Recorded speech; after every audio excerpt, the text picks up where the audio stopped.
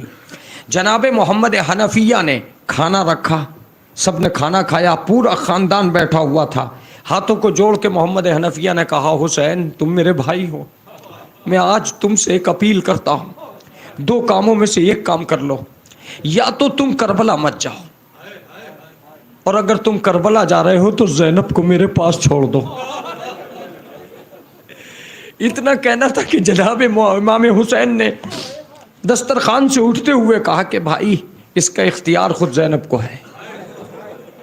روایت یہ بتاتی ہے کہ جناب زینب اندر گئیں، محمد حنفیہ کو بلایا اور ایک ہی جملہ کہا، محمد حنفیہ تم جانتے ہو میں اگر حسین سے جدا ہو گئی تو ختم ہو جاؤں گی، اگر میری زندگی چاہتے ہو تو مجھے حسین کا ساتھ دینے دو. کہا یہ کیا کہہ رہی ہو زینب، یہ کیسے ممکن ہے؟ اب جو جملہ کہا تو تم کل تک روتے رہو گے اس جملے پہ. کہا میں یہ چاہتی ہوں کہ جب حسین پہ کوئی مصیبت آئے تو سکینہ میری آغوش میں ہو اور اصغر اس کی آغوش میں ہو. کیا جملہ کہا ہے میں نے؟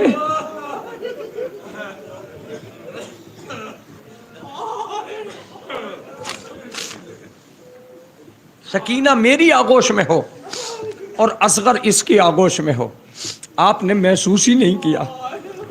یہ جناب زینب کربلا سے پہلے کہہ رہی تھیں کہ سکینہ میری آغوش میں ہو. انہیں معلوم تھا یا نہیں تھا میں نہیں کہہ سکتا، لیکن تاریخ مجھے اتنا ضرور بتاتی ہے کہ جب اصغر کو تیر لگ رہا تھا تو وہ حسین کی آغوش تھی، اور جب سکینہ کو تماچے لگ رہے تھے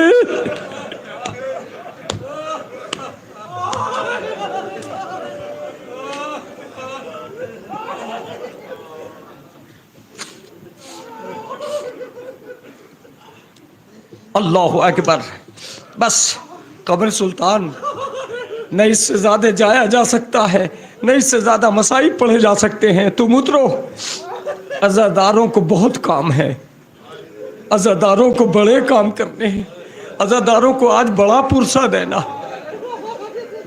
جناب مسلم ایک بہت بڑے بہادر کا نام تھا. امام حسین نے کہا بھائی تمہیں میری طرف سے میرا نائب بن کر کوفے جانا ہوگا. جناب مسلم نے بہت کہا کہ بھائی، کہا نہیں، میں امام وقت ہوں اور یہ فیصلہ کر چکا ہوں، یہ فیصلہ کر چکا ہوں. جانتے ہو ایک گفتگو جو جناب مسلم کے جانے پہ ہوئی تھی، روایت یہ بتاتی ہے کہ جب بچوں نے جناب مسلم کی یہ سنا کہ بابا جا رہے ہیں تو بچوں نے رونا شروع کر دیا. امام حسین کے پاس سے ہٹ کر جناب مسلم اپنے خیمے میں آئے. تم روتے رہ جاؤ گے، تم روتے رہ جاؤ گے جب میں جملہ کہوں گا. تو کیا دیکھا کہ عباس کی بہن سر جھکائے رو رہی ہے. جناب مسلم نے کہا بہادر بھائیوں کی بہنیں رویا نہیں کرتی،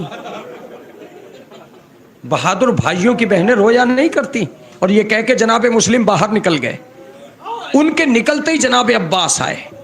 جناب عباس نے کہا بہن تیرا رونا مجھے تعجب میں ڈال رہا ہے، تم کیوں رو رہی ہو؟ کہا میں اس لیے نہیں رو رہی ہوں کہ میرا والی و وارث جا رہا ہے، میرا والی و وارث جا رہا ہے. تو عباس نے کہا کہ بہن پھر کیوں رو رہی ہے؟ کہا بھیا مجھ سے ایک وعدہ کر. کہا کیا وعدہ ہے؟ کہا مجھ سے وعدہ کر کے اگر میرے والی و وارث کو کچھ ہو گیا تو انتقام ضرور لے گا، تو انتقام ضرور لے گا. روایت بتاتی ہے کہ جناب عباس نے اپنی تلوار نکالی، اسے زمین پہ چبھویا، تلوار کھڑی ہو گئی. اپنے دونوں بازوؤں کی طرف اشارہ کر کے کہا کہ بہن میرے بازو سلامت رہے تو تیرے سہاگ کا بدلہ ضرور لوں گا.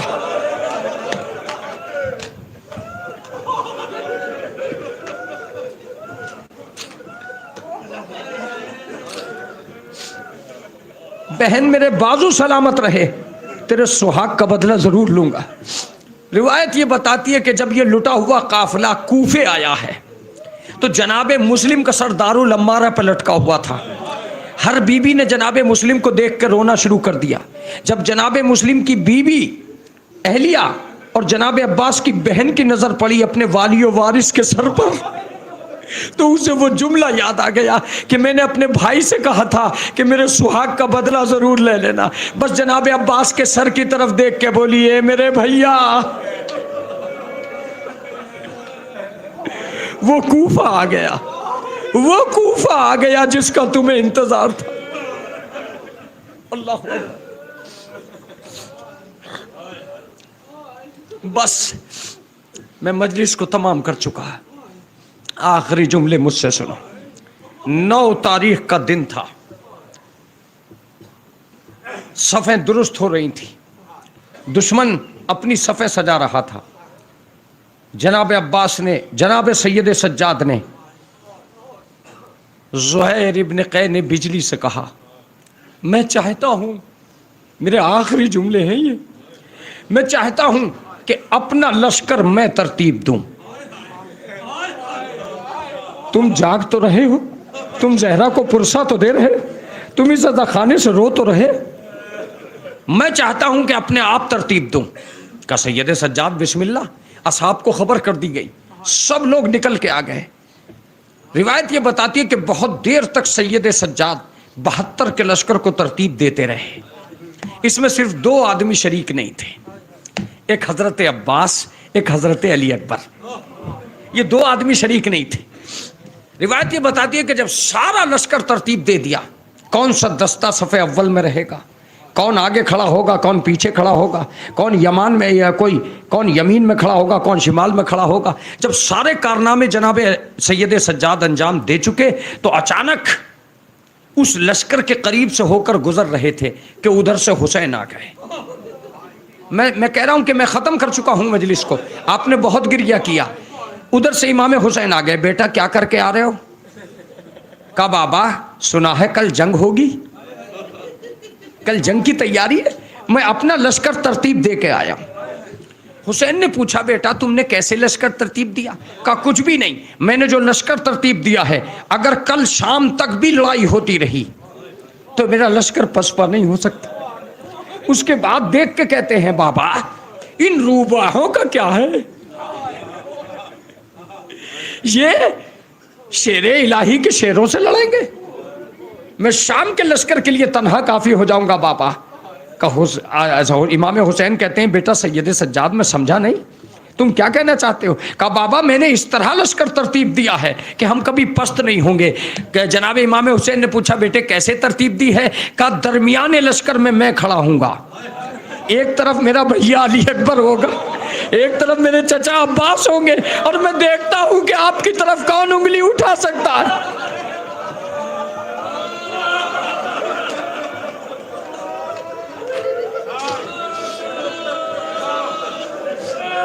میں پھر دیکھوں گا کہ آپ کی طرف کون انگلی اٹھائے گا. عزیزو مجلس واقعاً تمام ہو گئی, تم نے حق ادا کر دیا. خدا تمہیں کسی غم میں نہ رلائے سوائے غم آل محمد کے. تمہارے بچوں کی قسم کربلا میں کمی نہ کرنا. آخری جملے آ رہے, بس امام حسین علیہ السلام خیموں میں چلے گئے, جا کے مصلی بچھایا, اور مصلی بچھا کے کہا میرے پروردگار وہ امام ہے, وہ تیرا شیر ہے, اے میرے مالک سید سجاد کو سنبھال لے, عباس کو میں سنبھالوں گا. یہ کہہ کے ایک مرتبہ مصلی سے اٹھے, جناب سید سجاد بستر پہ آ گئے. زینب نے آواز دی اے بھیا میرا شیر بیمار ہو گیا.